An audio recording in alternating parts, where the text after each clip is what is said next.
یک نکته را جوانان گرامی برایتان اشاره میکنم. و زیاد جوانان هستند که امروز از درد وطن، از درد ملت مینالند و میگویند که در وقت دولت سابقه ما رزق و روزی فراوان داشتیم و کسب کار ما هم خوب بود و این گونه خار و ذلیل نشده بودیم.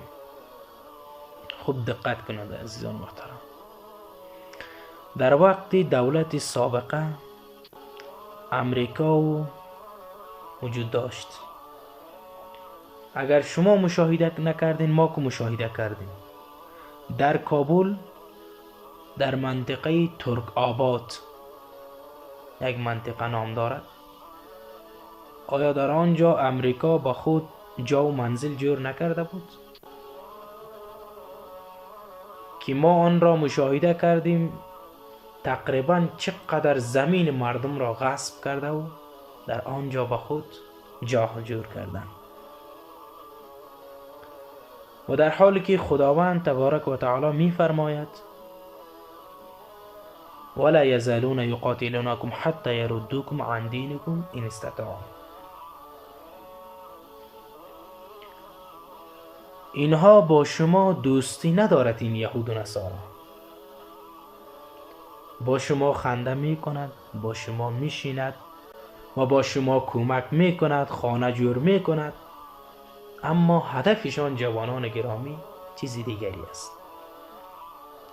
خداوند می فرماید که آن صاحب آسمان و زمین است و آن کسی است که موتور را خلق کرده.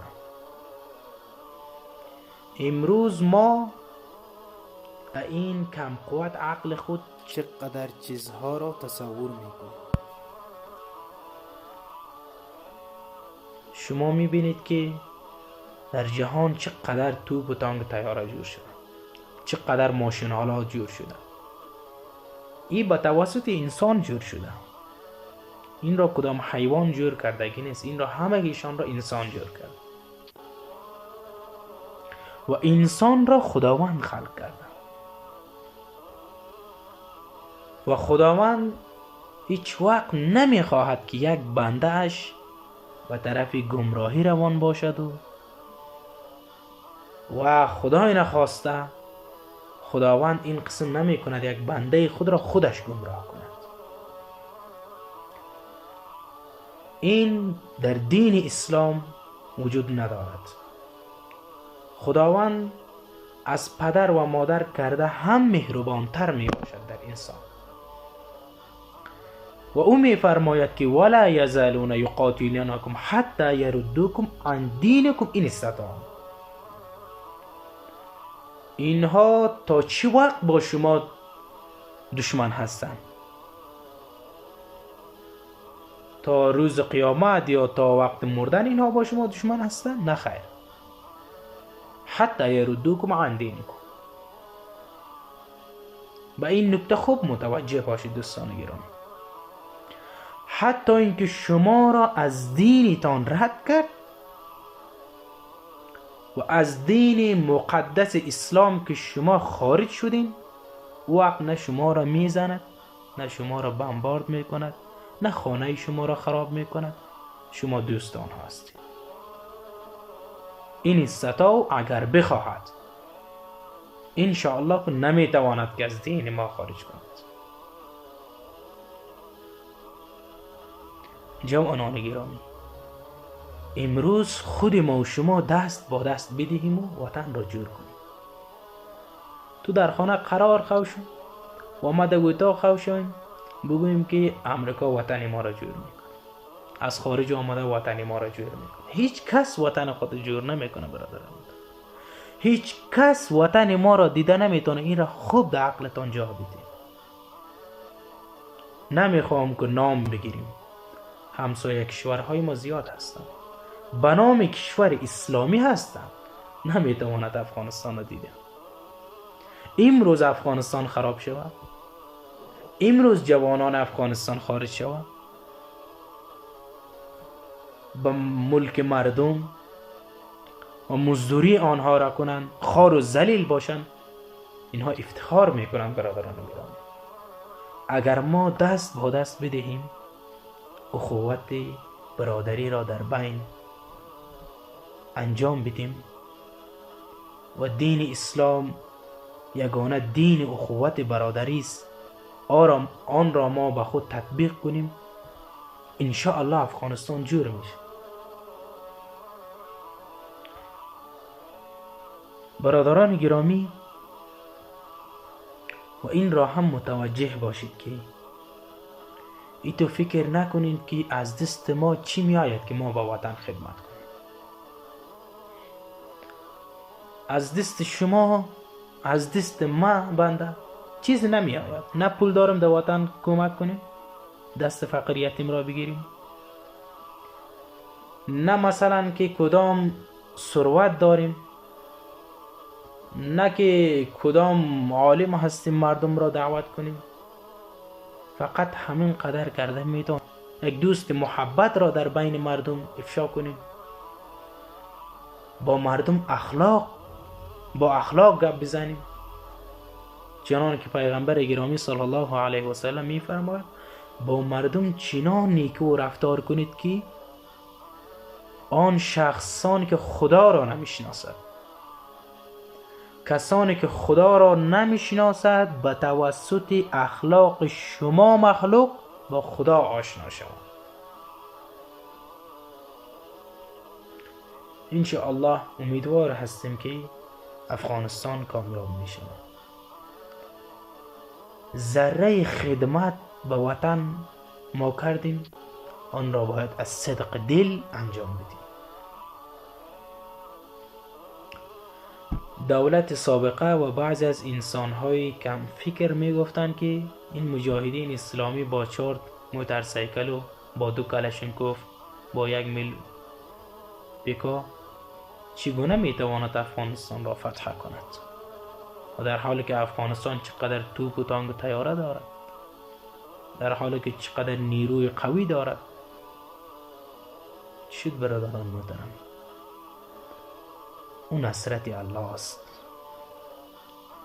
اگر امروز هم این امارت اسلامی قانون و قرآن را تطبیق نکرد، حق مظلوم را از ظالم جدا نکرد و از کلمه لا اله الا الله محمد رسول الله پیروی نکرد، قانون قرآن را زیر پا کرد، قانون غربی ها را بالای سرش قرار داد، بفهمین که اینها هم از افغانستان خارج میشه. برادران گرامی،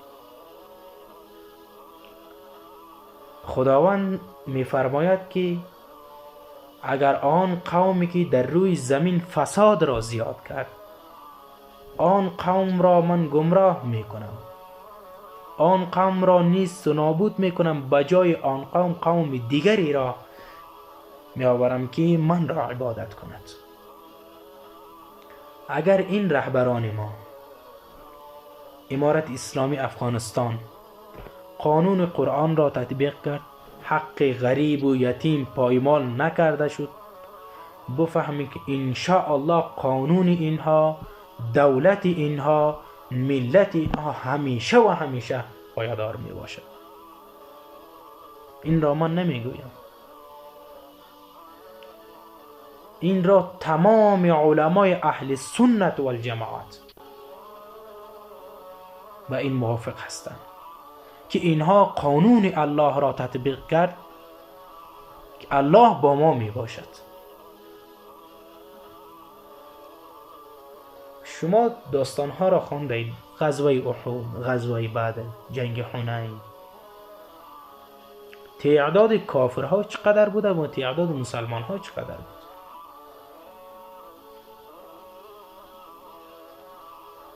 مسلمانان گرامی، اگر ما امروز دست را با دست بدهیم،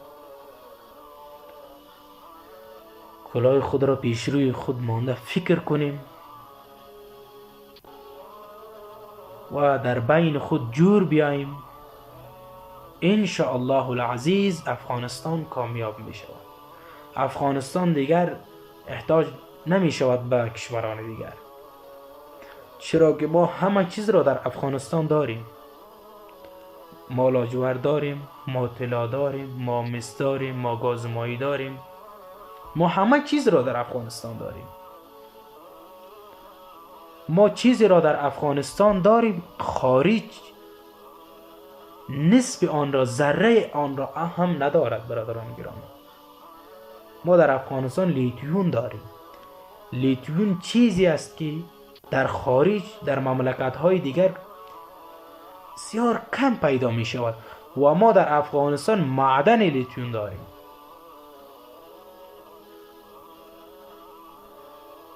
برادران گرامی، از شما برادرانه تقاضا می کنم و از شما خواهش می کنم من حیث یک برادر، در وقت دولت بودی یا در وقت مجاهد بودی، هر کسی هستی، بس از همین قدر جنگ، بس از همین قدر خون ریزی. 40 سال خود در یاد ما نمی آید، ما زیاد باشیم، یک 20 ساله باشیم، 21 باشیم، 40 سال عمر یک شخص می باشه. بیایید که با هم جور بیاییم در بین خود. کافر هیچگاه نمی خواهد در افغانستان صلح. این را خوب بیغم باشین، این را با عقل خود جای بدین. کفار که بعضی از مسلمان ها هم هست، در افغانستان صلح نمیخواد، در افغانستان آرامی را نمیخواد، در افغانستان امنیت را نمیخواد، در افغانستان اتفاق اتحاد را نمیخواد. برادران گرامی، بیاین خودی ما و شما اتفاق اتحاد را بیاریم. از مردم گله نکنیم، بیگانه وطن ما را جور نمیکنه، خودی ما وطن خود را بسازیم. ان شاء الله العزیز اگر ما و شما اتفاق کردیم، ما و شما دست را با دست دادیم، وطن جور کردیم، باز ان شاء الله میبینیم کسانان پیدا شوند که از خارج آرزو میکنند و که یک بار افغانستان را ببینند. هر چقدر تلاش میکنند که خود را به افغانستان برساند.